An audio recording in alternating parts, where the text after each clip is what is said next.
Nityananda Shri Advaita Gadadhara Srivasari Gaurabhaktavinda Hare Krishna Krishna Krishna Hare Hare Hare Rama Rama Rama Hare Hare. Hare Krishna, dear devotees, with immense pleasure I would like to welcome His Grace Gauranga Darshan Prabhu for our Sunday Love Feast.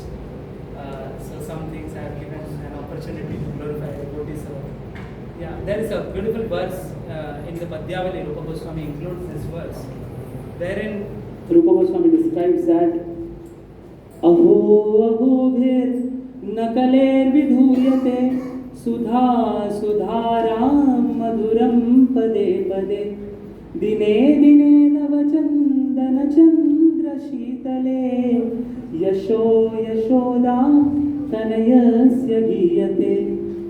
So it is said that Kali Yuga is not a very good age, because Kali Yuga is, our acharyas compare that Kali Yuga is like scorching heat. But there are two personalities who are never affected by the heat of Kali Yuga. In fact, it is said, Aho aho bir na kaler vidhuyate, Sudha sudhara madhuram pade pade. But at the same time, at every step, they are enjoying, the sweetness of something.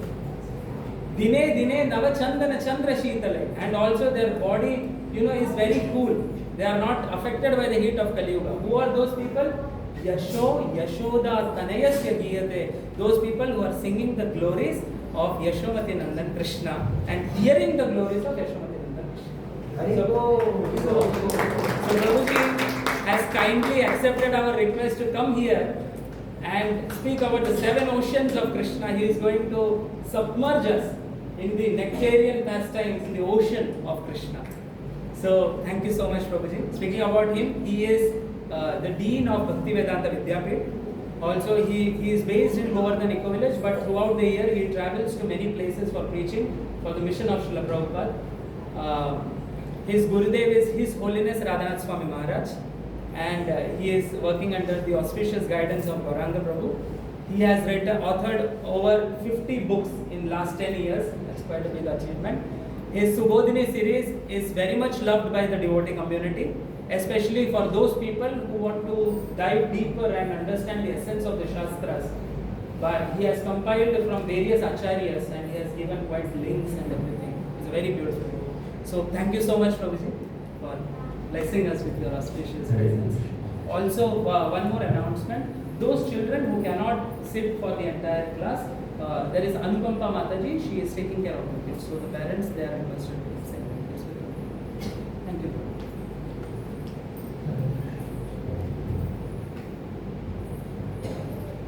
My humble obeisances to all the devotees who assembled for the Sunday feast here. Thank you for being here. I was asked to speak about the 7 oceans of Krishna. Krishna is not just 7 oceans, he is 70, 700, 7,000, 7 crore oceans. Every quality of Krishna is like a big ocean. It is said that Smartavya Satatam Vishnu Vismartavyo Najatuchit Sarve Vidhi Nishedhasya Netayoreva Kinkara. Means always remember Krishna and never forget Krishna. These 2 statements are the essence of all the rules and regulations in all the scriptures. We need to come to a stage where we remember Krishna always. That's the purpose of bhakti. That's the essence of bhakti.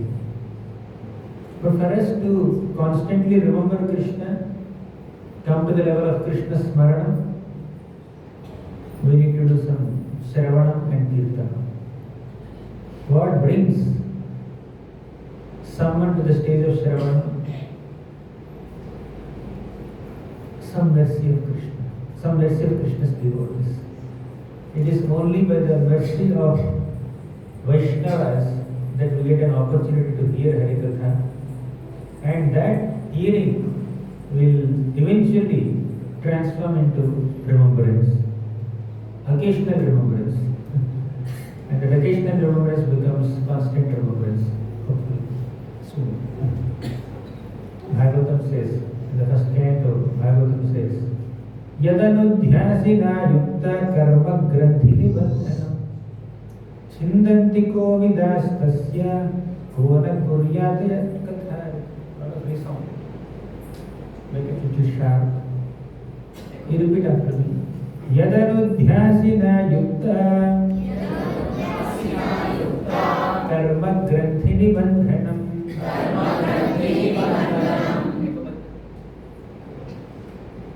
Chindanti kovidastasya kona kuryat katharatim. Yad anudhyasina yukta. When you do anudhyasina, means constantly remember Krishna, you know what happens? Karma granthi nibandhanam. The tight knot of karma is cut. Or tight knot of karma is completely cut when we do anudhyana of Krishna, when we remember Krishna. But what brings us to the stage of remembering Krishna? Smarana. Hearing Krishna Katha. The second half of the shloka says, Yadanudhyasina yukta karma granthi nibandhanam chindanti kovidas tasya ko na kuryat katharati. Katharati means an attraction towards hearing Krishna Katha brings us to the level of smaranam, Krishna smaranam, dhyanam, and that will cut the knot of karma. So for us to be relieved from the karmic bondage, we need to hear Harikatha, we need to remember Krishna. So let's hear Krishna Katha now. In the Damodara Ashtakam, our Satyavrata Muni says, Iti driksvanilabhirananda kunde swahosham nimarjantam madhyapayantam tadiyeshitagneshu bhaktayachikatvam punah prematasam shatavriti Iti driksvanilabhir. By performing such beautiful enchanting leelas like Damodar Leela, or Vrajabhakshana Leela, or Kalyadaman Leela, or Govardhan Dharan Leela, many leelas. Ikidrik Svalila with Ananda Kundes Bhaghosham Nimarjantam. Krishna is immersing and drowning all his devotees in Ananda Kunda. We know Radha Kunda, we know Shyam Kunda, we know Sarori Kunda, we know Naval Kunda. We know so many kunds in Vrindavan. What is this Ananda Kunda? Ananda Kunda is a pool of bliss, pool of ecstasy, pool of bliss derived from hearing Krishna Katha. When we hear Hari Katha, we are immersed in a pool of bliss. So that hearing of Krishna Katha can be of multiple types or multiple flavors. One is you hear philosophy, Siddhanta. Krishna spoke philosophy. Thick, solid philosophy in the Bhagavad Gita. He was speaking about Ishvara, Jiva, Kala, Karma, Prakriti, three gunas. Then Karma Yoga, Jnana Yoga, Dhyana Yoga, Bhakti Yoga. So Krishna speaks a lot of philosophy in Bhagavad Gita, no stories. Gita is not a story. There is one level of hearing where your intellect is sharpened by hearing philosophical discourses from Krishna or from Krishna's devotees. But there is one more facet of Krishna Katha, hearing. One is hearing philosophy, Siddhanta, but second is hearing Leela, pastimes of Krishna. We need to hear the sweet, enchanting pastimes of Krishna, either Krishna in Vrindavan or Krishna's avatars, Matsya, Kurma, Varaha, Vamana, Narasimha, stories. So one is Leela, second is Siddhanta. And now, apart from Leela and Siddhanta, we have other ways of hearing also, other facets of hearing also. You hear about Krishna's Nama. By sincerely hearing about Krishna's name, we inspiration to chant Krishna's name. And that is hearing about Nam. Then hearing about Rupa. So when we hear about Krishna's enchanting form, we develop attraction to Krishna's darshan. Those who hear about Krishna, when they come and take darshan of Krishna, the experience of darshan is better than those who just casually enter a temple without having any background of understanding the glories of Krishna. Right? So you hear the beautiful description of Krishna's forms, Krishna's names, and Krishna's qualities, and Krishna's pastimes. Nam, Rupa, Guna, Leela. So today we are going to discuss about Krishna's gunas. More than Nama, Rupa, little bit, maybe Leela. But Guna is our primary theme, central theme. We may discuss some Leelas definitely, but this Leela is discussed to highlight the Guna of Krishna. Why we have to discuss about Krishna's qualities? Let's jump into his stories, or names. Yes. Discussing about Krishna's qualities is very important for us. Because what is attractive in a person is not just the form, not just the activity, but the quality of the person behind that activity.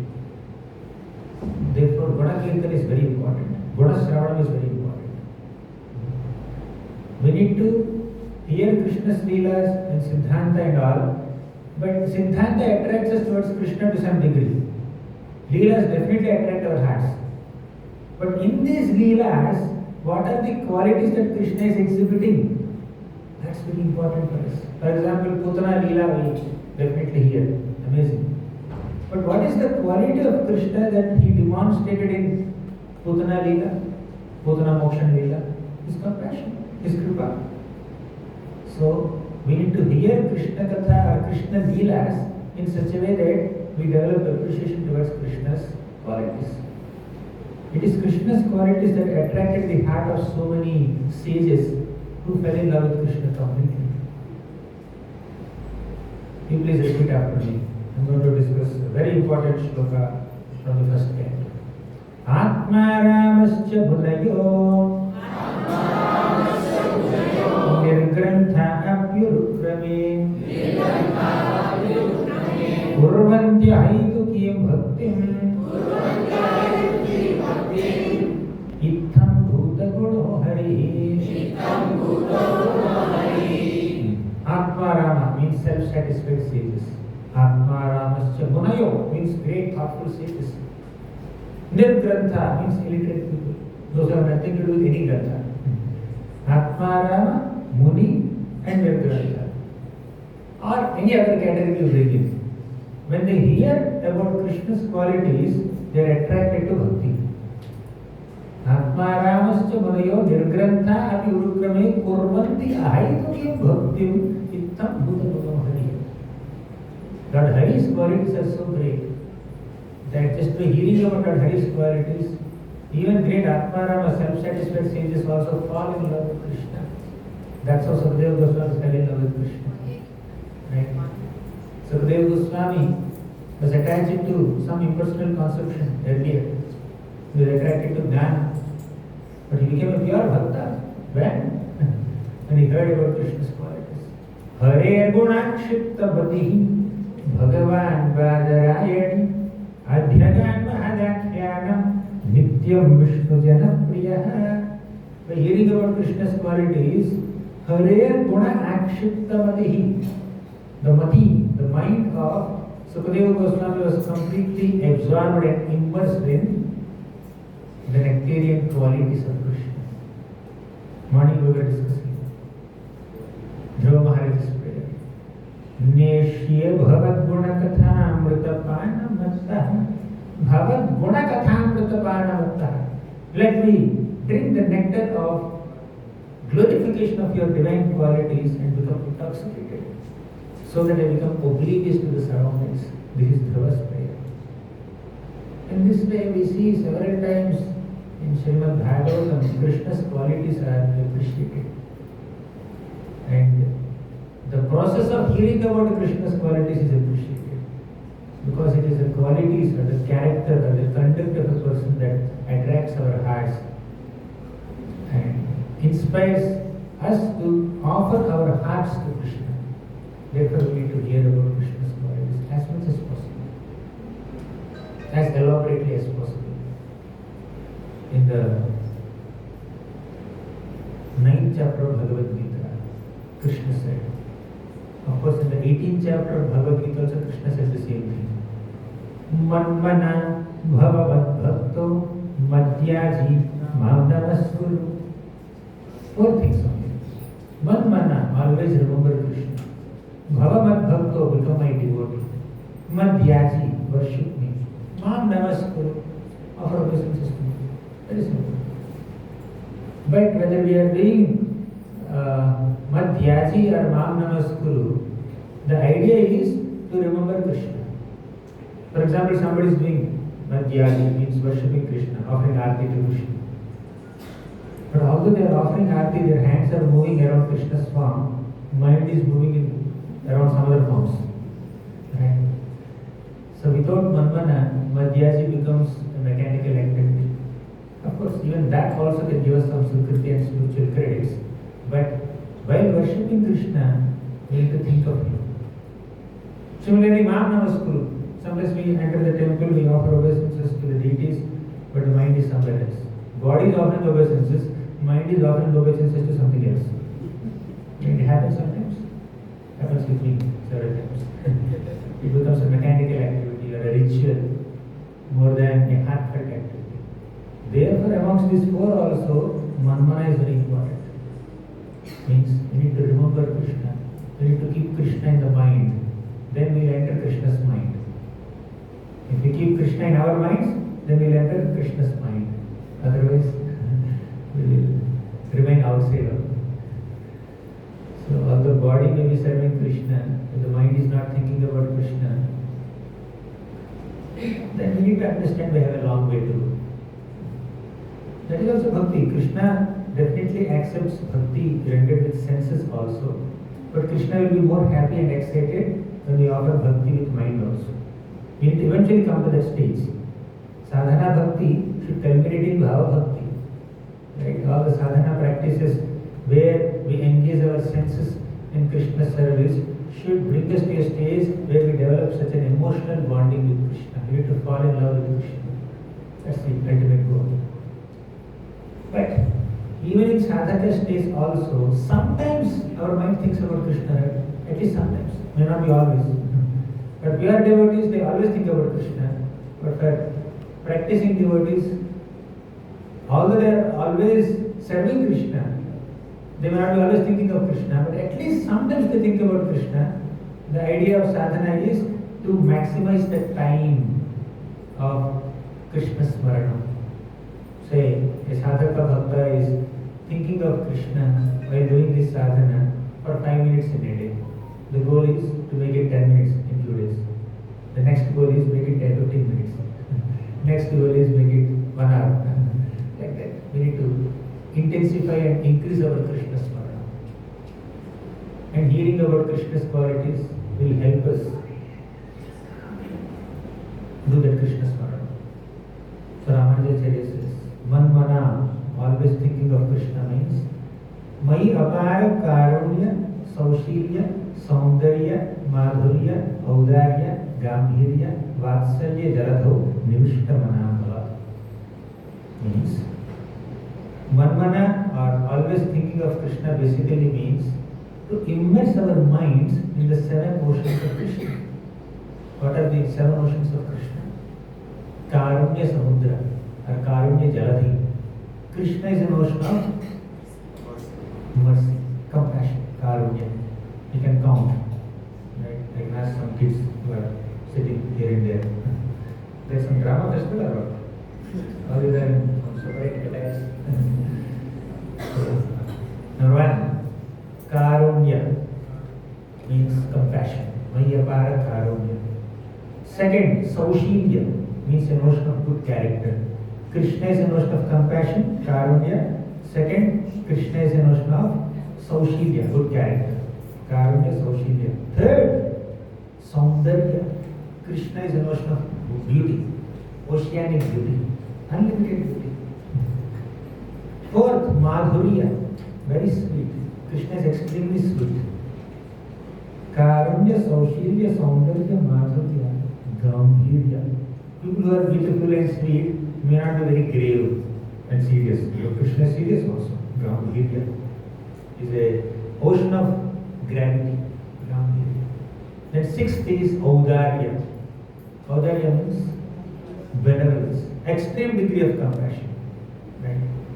Then last is Vatsalya, affection. Sincere affection. So these are the seven oceans of Krishna highlighted in this commentary. Now let's try to bathe in all these seven oceans in the next half an hour or maybe a few minutes. First, what is the first question? Karunya Samudra. Tell me an example where Krishna's quality of compassion is exhibited. Tell me some Leela where Krishna's guna of Karunya is highlighted the most. Rest of the class we have to give. Putana, okay. We have discussed Putana so many times. Anything else? Yeah. Give two examples. Go ahead. And a drink water means you have to keep on. The Mataji brings fruits for you. Okay, fruit vendor. Next. Anything else? Yeah. Kubja. Oh, nice. Anything else? Where else did Krishna exhibit his karunya? Compassion. Karunya. Okay. All of us are examples of compassion in one sense. Without Krishna's mercy, you won't be here sitting in Gauranga Vihari temple hearing Harikatha on a Sunday. And Sunday is like going out for some entertainment. But we have come to a temple to hear Krishna Katha. Means Krishna showed his compassion upon all of us. And he is willing to show compassion on everyone. But our good fortune is we received it. They have not yet received. Now you have to transmit. So Krishna is definitely very compassionate on all the souls. And but as soon as I said Karunya, most of you remember the example of Putana. Because Putana came to kill Krishna, not in a straightforward way. She disguised herself in a trustworthy attire and wanted to kill Krishna. And that too of all kinds of attires available, she took the attire of a mother. Because mother is the most trustworthy. Ravana wanted to kill Krishna, but he took the form of a cowherd boy, friend. And Vatsasar wanted to kill Krishna, he took the form of a calf. Very trustworthy, innocent. And Arishtasar took the form of bull, and many other people, even Ravana, he wanted to harm Sita Devi, he took the form of a sage, Brahmana sage, mendicant. But amongst all these demons who took different trustworthy forms with malicious intentions, Putana stands out. Because she took the form of a mother. No one can expect a mother to cheat. A friend may cheat, or a calf may cheat, a bull may cheat, or a sage may cheat, a Brahmana mendicant may cheat. We see all that. But we have not heard that a mother cheats a child, especially an infant baby. So Putana took the form of a mother, a beautiful, divine goddess. She looked like a divine goddess. Some people, Vrajavasis, even suspected that she must be Lakshmi Devi coming to see her husband in Nanda Maharaj's home. Because Nanda Maharaj worships Narayana, Lord Narayana, and people thought that Lakshmi must have come to take darshan of Narayana. Or some other people, some other Vrajavasis thought that maybe some celestial goddess, some Devata Stri came to Vrindavan to bless baby Krishna who is newly born 6 days back. That was the perception she created, that was the impression she created on the minds of all the Vrajavasis with her motherly attire. No one suspected her intentions, but she came with a malicious intention to kill. And that too, mother does so many activities for a child. But out of all the activities that mother does, all the services that mother does to a child, offering milk from her own body is considered the supremost. And she is doing that activity. imagine the extent of Putana's cheating? She came to Vrindavan in the form of a motherly lady and she's feeding her milk to Krishna. To this degree, someone can cheat. But still, Krishna gave her a position of a motherly nurse. When somebody does more cheating, there should be more punishment. But because she did more cheating, Krishna gave more mercy. That's why Putana's example is an extreme example of mercy. Right? Not an ordinary example of mercy.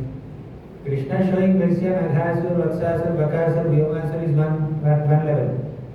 Krishna showing mercy on is that Paundraka Vasudeva. Paundraka disguised himself as Krishna himself and claimed that he is original Krishna and told Krishna, you are a dummy Krishna. Come and fight with me. That is his foolishness. But still, he took the attire of Krishna, so Krishna said, okay, may you get some mukti, some liberation he gave. But he never sent him to Goloka Vrindavan and gave him the form of a motherly nurse. So Krishna's mercy on Putana stands as epitome because Putana's extent of cheating also is like epitome of all cheating.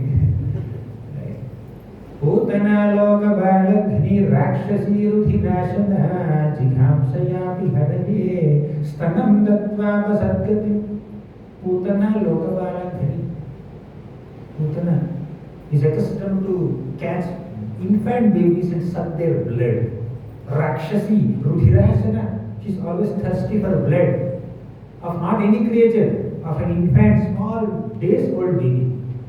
That is her obsession.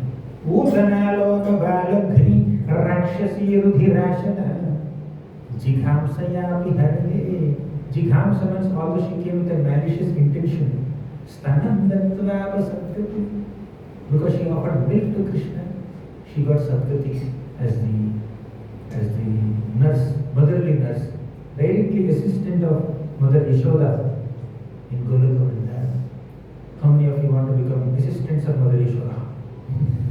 If that position is offered to you, you will accept it or not? But Brahma is aspiring to become a blade of grass in Vrindavan. You take motherly position in Vrindavan. Uddhava wants to become a blade of grass in Vrindavan. And we are ready for Vatsalyati. Anyways, Putana wanted to kill Krishna and Krishna gave her the position of a motherly nurse or maid servant of Mother Yashoda. This is extreme degree of compassion. So, Uddhava himself glorifies. Uddhava who aspired to become a blade of grass in Vrindavan so that he can get the dust from the lotus feet of all these gopis. He is appreciating Krishna. Ahovakiyam stanakalakutam jighamsaya payedavya sadri lebhe gatim dhatujitam tatonyam tam vadayadum sharanam prajema. Although this Baki, the sister of Bakasur, came to kill Krishna, Stanakalakutam, by applying some fierce Kalakuta poison on her body to feed Krishna that poison and kill him. Still, Krishna gave her the position of the mother in the spiritual. Kamba dayalum sharanam rajama. Who else could be more merciful than Krishna? Uddhava is saying this. Uddhava did not get an opportunity to become a blade of grass in Vrindavan because he got finally, but he was aspiring for it, but he got a doubt. Am I qualified to become a blade of grass in Vrindavan? I think I am not. Okay, like to become a blade of grass in the outskirts of Vrindavan, Bharat. So that when Vrajavasis come little outside, once in a while, I may get their dust. That is Uddhava's aspiration. So this Uddhava is praising Krishna. Krishna, you are extremely merciful. Who else is more merciful than you? Whose shelter should I take? Therefore, Krishna is Karunya Samudra. Are you with me? Yes. So, what are we discussing now? 7 oceans of Krishna. What is the first ocean? Karunya Samudra. Example is Putra and many other examples. We discussed only one example. Then second, what is the second Samudra? Saushilya Samudra. Saushilya means good character. Now you tell me some pastimes or some examples where Krishna exhibited his good character in his pastimes with his devotees. Again Sudama. Okay. Correct. You're right. Yes. Krishna washed the feet of Sudama. Krishna washed the Feet of Sudama. Correct. Anything else? Any other example? Draupadi. Correct. Yes. Nobody could protect Draupadi Mata. There are thousands of men in that assembly, headed by blind Dhritarashtra, orchestrated by obstinate Duryodhana, assisted by Karna, evil Karna, Dushasana, all these people. While noble souls like Bhishma and Drona are sitting there silently doing nothing, unable to do anything, by the way, not doing nothing, unable to do anything. Vidura was sitting there. Some great souls are there, some evil people are there, Pandavas are there, sitting there, but nobody could help Draupadi. Pandavas had the ability to immediately kill Duryodhana, Dushasana or Karna on the spot and save Draupadi. But they are unable to save. Why? They are like slaves now. Something is stopping them. Physical strength is there, but that physical strength is subdued because of their so-called slavery. They could not have the boldness, they could not show the boldness to say that we are not your slaves, I will kill you. Bhima could have done it, but some dharma, some quote unquote, some dharma is binding them, making them give more importance to this slavery than protecting their wife. Duryodhana says, she is not your wife, she is my maid servant. That is his logic. Bhishma, Drona, something else is binding them. Although they had the ability, something else is binding them. What is that? They are obliged to follow the instructions of the king, the Rashtra. Whatever the king says, we have to do. That's better dharma. We have to prioritize that dharma than dharma of protecting a innocent woman. And Dhritarashtra, the king, the boss of the whole assembly, so-called boss, what is binding him? His own obsession for his son, Duryodhana. Right? He is king. As a king, he is supposed to stop this nonsense happening in his assembly. Although he is unable to see it, he is able to sense it. It's nonsense. He knows it's against dharma, but he cannot stop it. Why he could not stop it? Because he is bound. He is shackled. His hands are completely shackled because of his own affection for his son. And who is that son? Duryodhana. And what is binding Duryodhana? His own evil nature, his own envy, his own irshya towards Pandavas. He became a victim of his own anarthas, his own greed for the kingdom, his own greed for not just Hastinapur throne, but Indraprastha throne also. Duryodhana became greedy for Indraprastha throne. Right? Therefore, he is bound like that. All of them had the ability, physical ability. And Dushasana is bound by the order of Duryodhana, bound by his own evil nature. So nobody could protect Draupadi. Then Krishna manifested there in the form of an unlimited sari, long sari, which Dushasana could never pull, with his arms that have the strength of some thousands of elephants. Right? When every single force, every single power in the entire creation fails to protect a devotee, Krishna is there as the only protector, ultimate protector. Nothing can bind Krishna.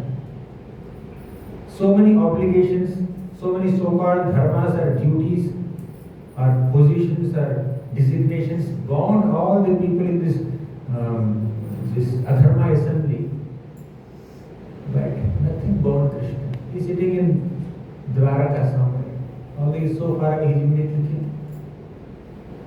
When Gajendra was shouting out of helplessness, screaming in helplessness, none of the elephant friends could protect for 1,000 years. None of the devatas could protect. They were watching the show. We never saw this match. We saw hockey match and cricket match and many other matches. But this is a special match between a crocodile and an elephant, that too happening in water. Let's watch this match. Who will win? Go and help that elephant. Don't disturb us. We have to see the match. They are so engrossed in watching the match, they forgot that they have the ability to help Gajendra and protect him. 1,000 years they were just watching the show. But only Lord Vishnu came and protected. Actually, these are examples under the first Samudra only, more than conduct. Somehow they reminded us and I went into this description. But Krishna is very compassionate. Nothing can stop him from exhibiting his compassion on his devotees. Right? If he thinks that this devotee needs my attention and deserves my attention, no force can bind Krishna. Krishna is never obliged by anything.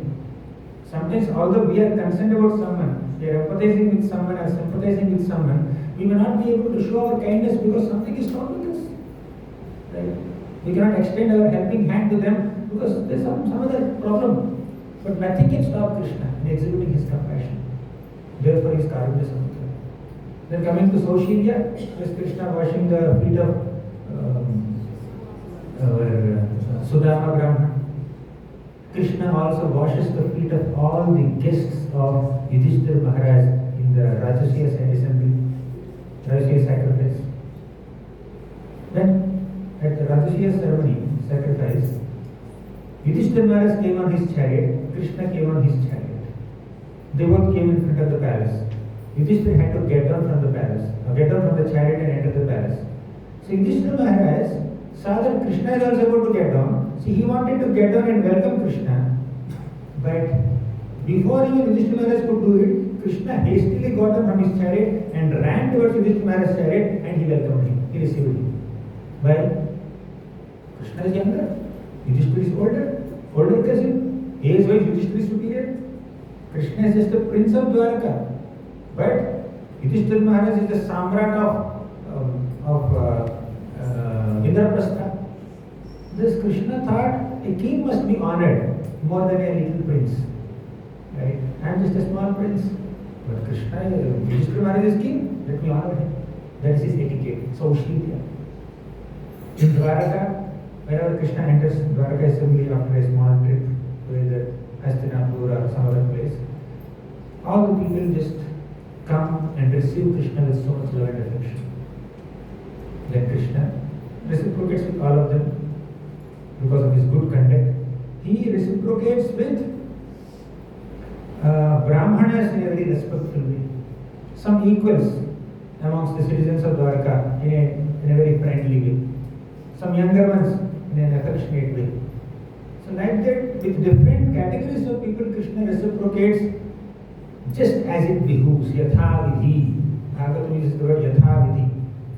Because different people must be greeted and respected in different ways. And Krishna knows that because of his good conduct. Krishna enters his palace. He offers obeisances to his father, Vasudeva. Then next to Vasudeva, his 18 wives are there. Amongst his 18 wives of Vasudeva, Devaki Mata is Krishna's mother. But Krishna gives same respect as he gives to Devaki Mata to all her 17 co-wives. That is Krishna's Saushiyata. Saundaryam lalanani dhairya dhalanam leela ravastambhi Viryam kandukitatri varya babalat pare parardham guna Sheelam sarvajananurajanavaho yasyayamasmatrabha Vishvam vishvajanina kirtiravata Krishno jagan mohana. This shloka is spoken by a parrot of Vrindavan. It's described Sheelam sarvajana anuranjanavaho. Krishna's Sheelam, or his character, his conduct, is sarvajana anuranjanam. Everybody will be impressed by the good conduct of Krishna, good character of Krishna. He is a notion of good character. Whether it is respecting sages, or brahmanas, or guests, or mothers' co-wives, or father, or Ugrasena Maharaj, or friends. He knows respecting women, how to do that. Respecting Draupadi, respecting Kunti Mata. He wanted to go. He wanted to go to Dwarka from Hastinapur. Suddenly, Yudhishthira Maharaj comes and says, please don't go. I have some problem to discuss with you. He stays back. Then he started. Then Uttara comes with some problem. He had to solve that problem and he went. He was about to go. Then Kunti Maharani comes and offers prayers. Like that. He gives more importance to others' needs and moods than his own schedules. Right? We may not be able to do it. We are not Krishna after all.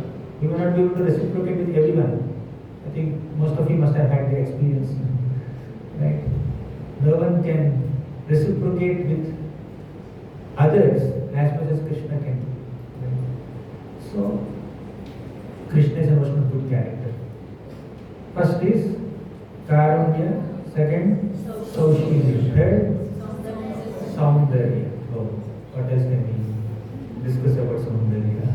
Next several days we'll go in discussing the glory of Krishna's beauty. Krishna is extremely beautiful. Nityam nirikshamadhanam yada vidvara kaukasam navitripyanti hidrishah shriyo dhamanamachyutam nityam nirikshamadhanam. Although the Dwarkavasis are regularly seeing Krishna, every day taking darshan of Krishna. Nityam means every day. Nirikshamanana. Yadapi Dwarkavasis. Dwarkavasis. Na vitripyanti hidrishaha. Their eyes are never satisfied or satiated by seeing Krishna. Why? Shriyo dhamanga achyutam. Lord Achyuta's anga means his body is an abode of all opulences, all beauties. No one can surpass Krishna in his beauty or in any quality. But Krishna is extremely beautiful. Kandarpakotika badiya vishesha shobham govindavadi purusham tamaham bhajami. Even if you bring 10 million cupids in front of Krishna, the combined beauty of this 10 million cupids is nothing, insignificant in comparison to Krishna's beauty. That is Krishna's beauty.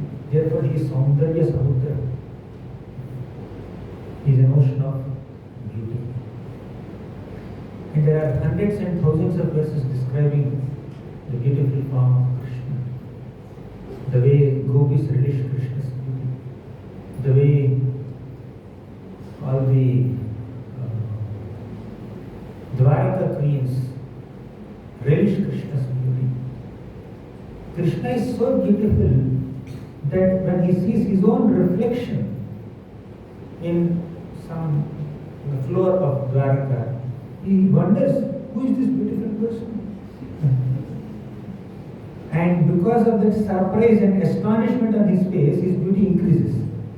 That increase in the beauty of Krishna is reflected again in the reflection.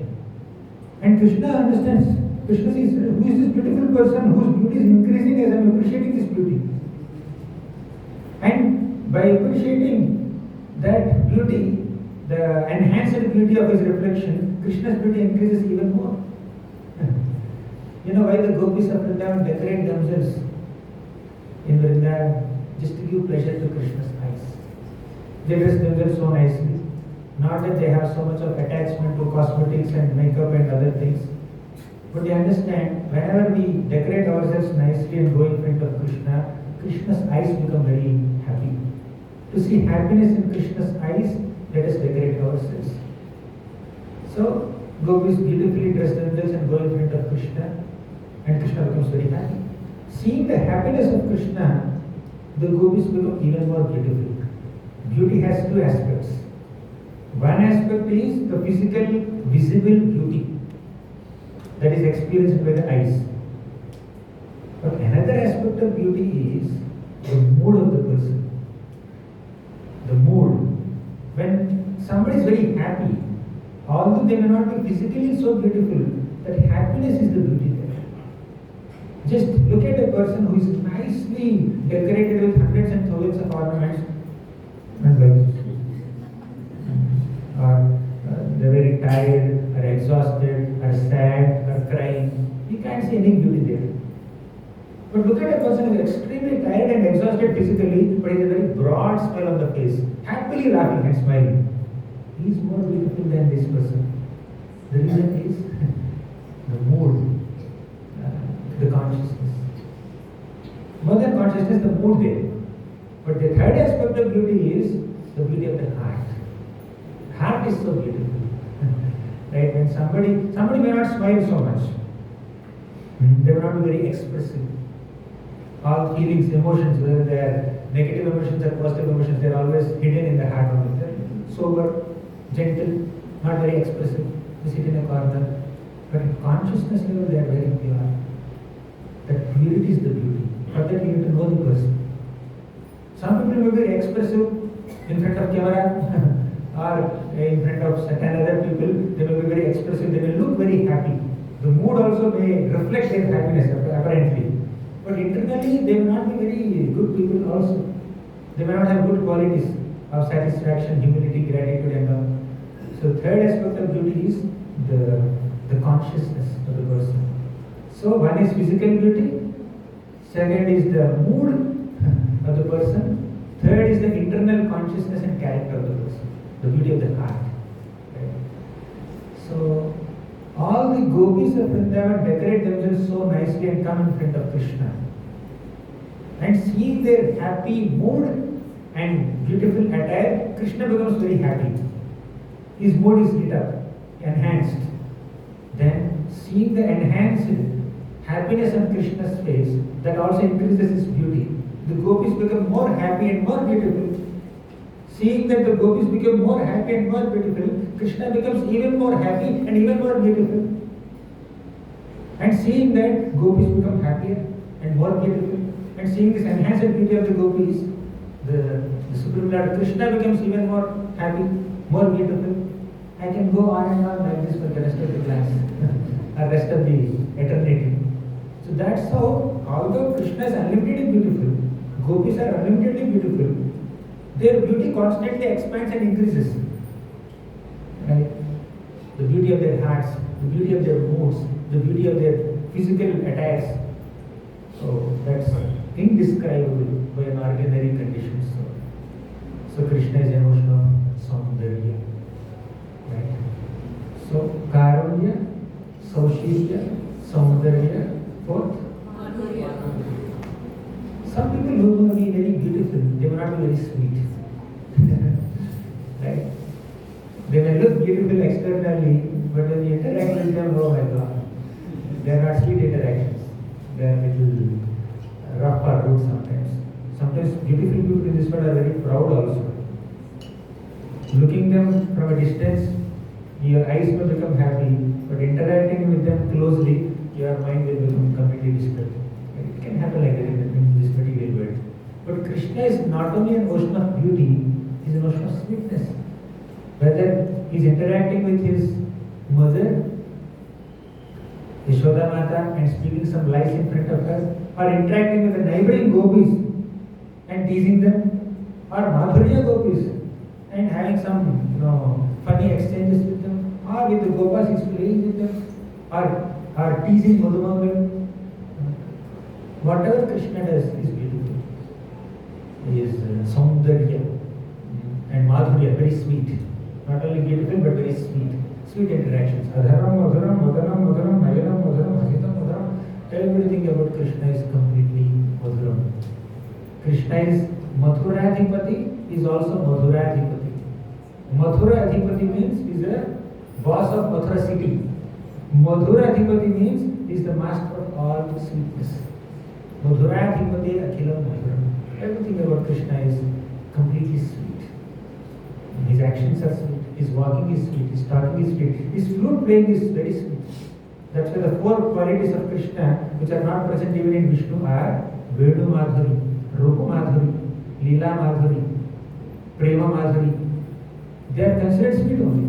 Whatever aspect of Krishna that you take, whether you take his beauty aspect or compassion aspect or gravity aspect, everything is very sweet. Even when Krishna cries out of disappointment in Damodar Leela also, he looks very sweet. He is sweetly crying. When somebody cries sweetly, Krishna can do that. He is shedding tears very sweetly. He is running away from his mother out of fear. That's very sweet. And when his disappointment in his eyes comes on his bluish face. That looks very sweet. Right? And when the tears of Krishna mix with that kajal on his eyes and then the smears all over the face, that's also sweet. Everything is sweet. His feeling is also sweet. Some generally thieves are not considered very sweet in this world. But that is also sweet.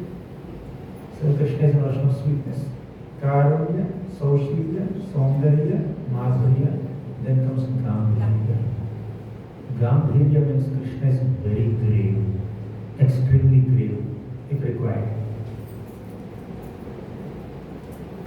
The same Krishna who stole butter in Vrindavan, who spoke lies to Mother Yashoda and Gopis, and who played all kinds of games with the Gopa boys, and he was defeated in this war also, in these battles also, playful battles. He spoke Bhagavad Gita, very grave teachings. Even in 2025, people are still figuring out how to understand the third chapter, how to understand the fourth chapter, third chapter, 18th chapter, initial few verses, 16th chapter, very heavy to study, demoniac and divine natures. 13th chapter, very complicated. Kshetra Vibhaga Yoga. So Krishna gives us grave teachings to Arjuna on the battlefield when he's crying. When he's crying, he should speak some words that pacify his emotions. But Krishna is speaking such complicated philosophy, difference between body and soul, karma in akarma, akarma in karma, brahmarpanam, brahmahavya, brahmatma, brahmanahutam, brahmaivatena, gantavyam, brahma karma samadhina. Why Brahma works? I mean Brahma, yes, speak about Brahman. So Arjuna is confused. To clear the confusions, Krishna is speaking philosophy which is more confusing to common people. Right? So Krishna can be very grave also. And to understand what Krishna spoke in less than 1 hour, people are spending their entire lives and still they are unable to understand how much gravity is there. Every shloka of Bhagavad Gita, if you analyze, you understand that they are very, very deep. Gambhirya is gravity in one sense, but Gambhirya also has another facet, depth. Ocean is considered very grave and very deep also. Is as grave as an ocean, as deep as an ocean. So depth means, like, for example, you read a shloka of Bhagavad Gita, you understand its meaning to some degree, but actually the meaning is very deep. You read one shloka of Bhagavad Gita now in 2025, September. You read the same shloka in 2030 September, after 5 years. The same shloka, same translation, same purport can reveal to you much deeper meaning. Because it's there. It's there, but it's invisible. Just like in a small seed, a big banyan tree is embedded. But when you see that small seed, you cannot tell this seed is the source of the big banyan tree. And the banyan tree is producing more seeds like this. So that within that seed, that potency is there. Similarly, every single statement made by Krishna in the Bhagavad Gita or Bhagavad Gita or anywhere else is so deep, so grave. It has a lot to explore. Sky is the limit. Very, very, very, very deep. So, when Brahma offered his heartfelt prayers to Krishna in the 10th canto, 14th chapter, 6-year-old Krishna with little curtains in his hand is standing there, hearing all the 40 prayers offered by Brahma. He is not speaking a single word. Bhakti Rasamrita Sindhu mein Rupa Goswami defines what is gravity or Gambhirya. Gambhir or gravity means you don't understand what the other person is thinking about. That is gravity. You think that I understood him, but you have not understood him. So Brahma could not understand what's going on in the mind of the 6-year-old boy Krishna. On one side, Krishna's words are completely clear. He can clear our confusions and bring clarity in our minds. On another side, Krishna is very grave that what speaks, you cannot understand even if you contemplate on it for the next one lifetime. Right? He has both faces. He's very sweet, he's very approachable, he's very accessible, he's very beautiful, but at the same time he can be extremely grave also in his thought. You may not be able to figure out, even Brahma cannot figure out. Na hiyasya karhi chit rajan puman veda vidhitsitam yad vijijnasaya yukta muhyanti kavayopihi. In trying to understand Krishna's intentions and Krishna's words, even great kavis, means scholars and philosophers also become completely bewildered. Very difficult to understand Krishna. That is gravity. You're getting scared, right? There were smiles on your face in the first 4 qualities when it came to gravity. You became grave. Krishna's grave, very difficult to understand. So 5 oceans. We are taking bath in 5 oceans. Right?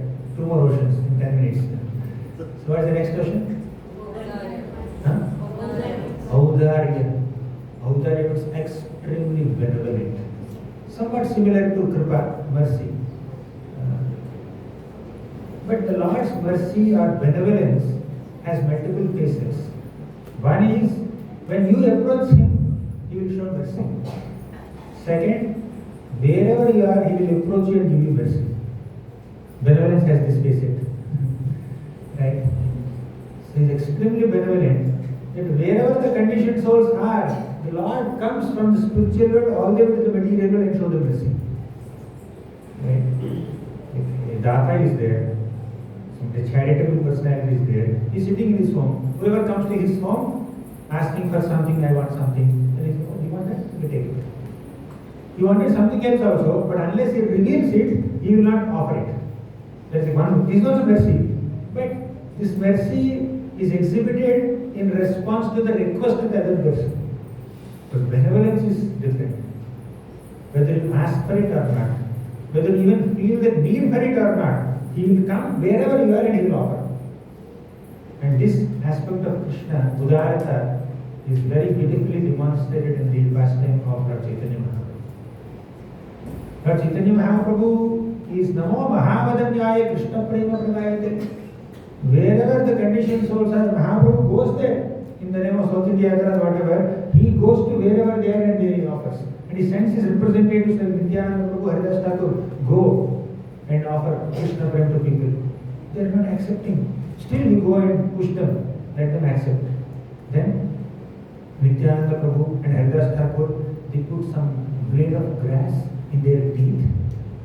When somebody puts blade of grass in their teeth, between their teeth, that shows that they are very insignificant.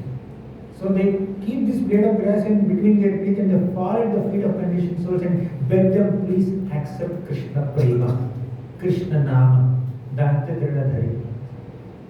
This is the benevolence of Lord Chaitanya, Lord Krishna in the form of Lord Chaitanya.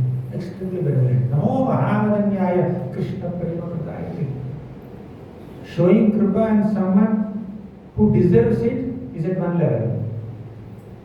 But being benevolent upon someone who doesn't deserve that benevolence is at a higher level.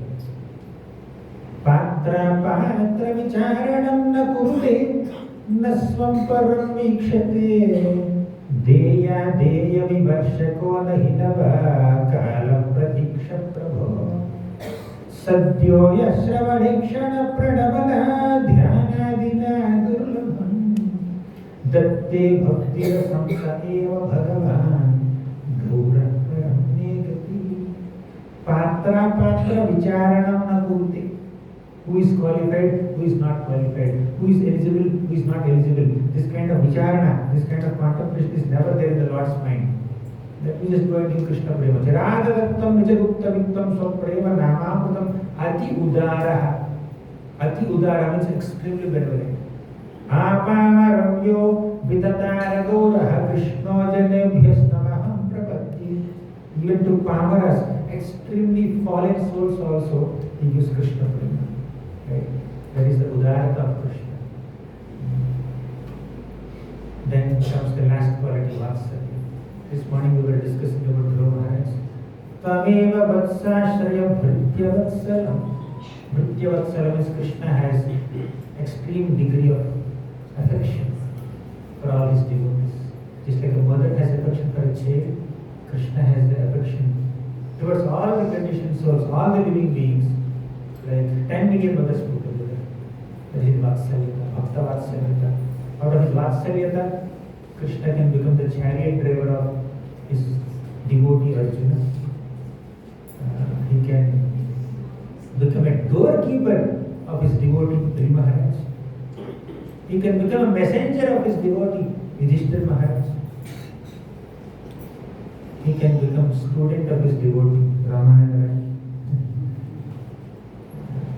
He can become a servant of his devotees. He can do anything in connection with his devotees out of his Vatsalyata. No one can understand the extent of Krishna's affection for his devotees. And that affection of Krishna is our hope. Otherwise we have no other hope. He is merciful, he is compassionate, he is benevolent, he is very sweet, he is very beautiful, he can be very grave also. So let us connect with Krishna with honesty, with integrity and with humility. He is willing to shower his mercy upon us.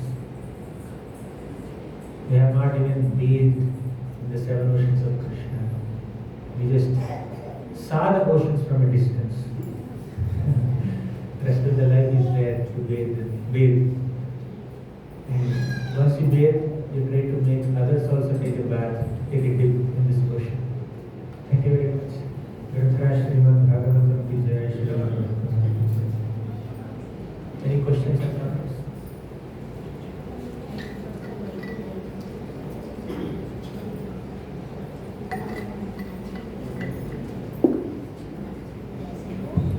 Hare Krishna Prabhu. Extremely insightful, engaging and enlightening lecture. Thank you so much.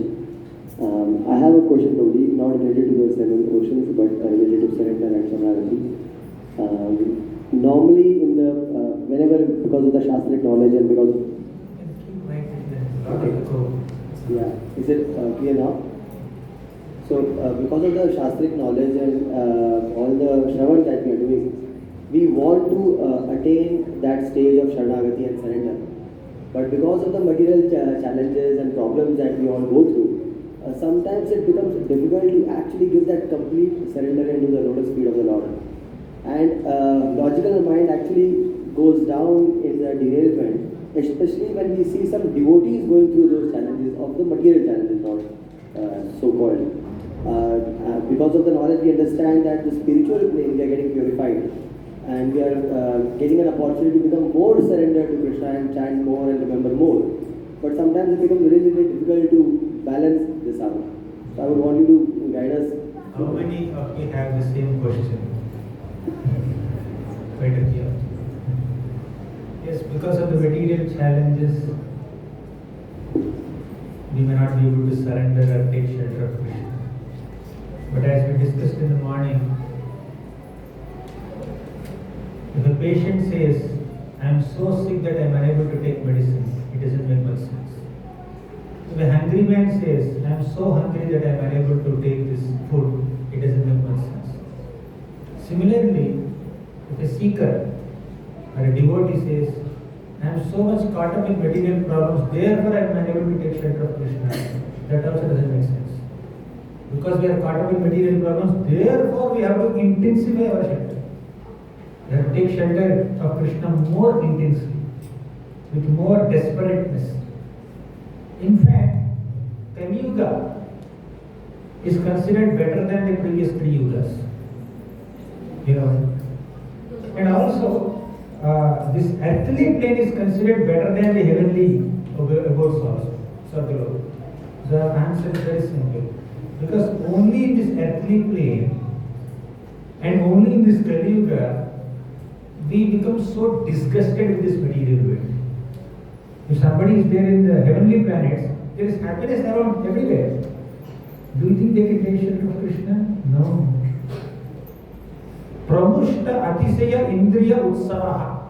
They say, Devatas themselves are saying that because of this excitement, Pramushta means very enhanced, atisaya means very extreme, indriya utsavaha means celebration of the senses. The opportunity to gratify one's senses is extremely high in the heavenly abodes. In such such a situation you cannot take shelter of Krishna. Therefore the devatas are aspiring to take birth in this material world, especially in Kali Yuga. In this, not material world, this earthly plane. So on the earthly planet, there is not so much of happiness like in the heavenly planets, not so much distress also like in the lower planets, Patala, right? There is balance here. And especially in Kali Yuga, the lifespan is very less. And in the previous Yuga, the lifespan is more. You feel that, oh, I think, let me do some sense gratification for 1 or 2 centuries, then I will take to Krishna, everything like that.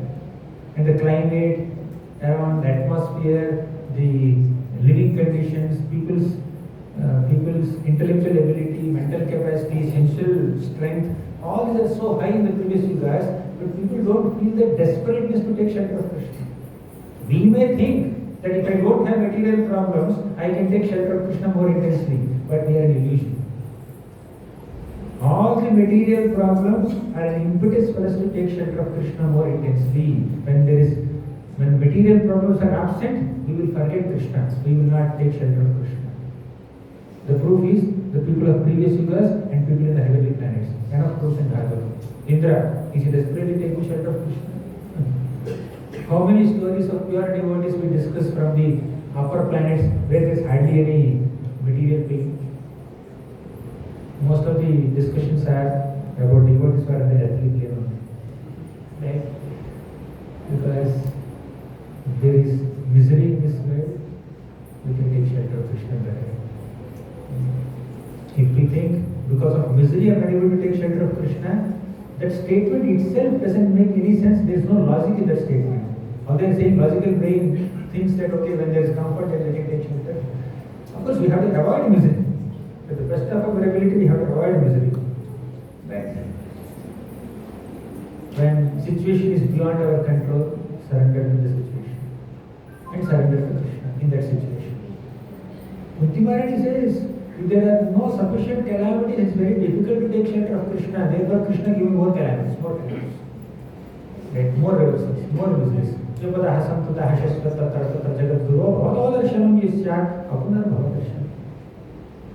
So, in short, for a devotee, calamity is an opportunity to intensify one's remembrance of Krishna, to increase one's shelter-seeking propensity. But material comforts will not make one sufficiently desperate to take shelter of Krishna. Material comforts will increase our attachment to this material world. Materially comfortable situations will increase our attachment and bonding with this material world and people around us. But only when we experience some bitterness, either in interactions with people, or interactions with matter, or interactions with this body, then we become desperate to take shelter of Krishna. The feeling of desperateness, the feeling of prayer will come when there is misery. So miseries are our friends. Comforts are our enemies. Whether we accept it or not, that's the reality. We may not have the bandwidth to pray for more miseries like Kunti Mata prayed, but at least whatever miseries come on their own, let us accept them as God sent for our purification. Makes sense? It may not make sense so practically, but at least intellectually, philosophically, if it makes sense, we will bring it to practice. Thank you. We conclude here. Granthara Srimad Bhagavatam ki jai, Srila Prabhupada ki jai. Thank you very much, Prabhuji. We'll thank Prabhuji by loudly chanting Hare Krishna mantra. Hare Krishna, Hare Krishna.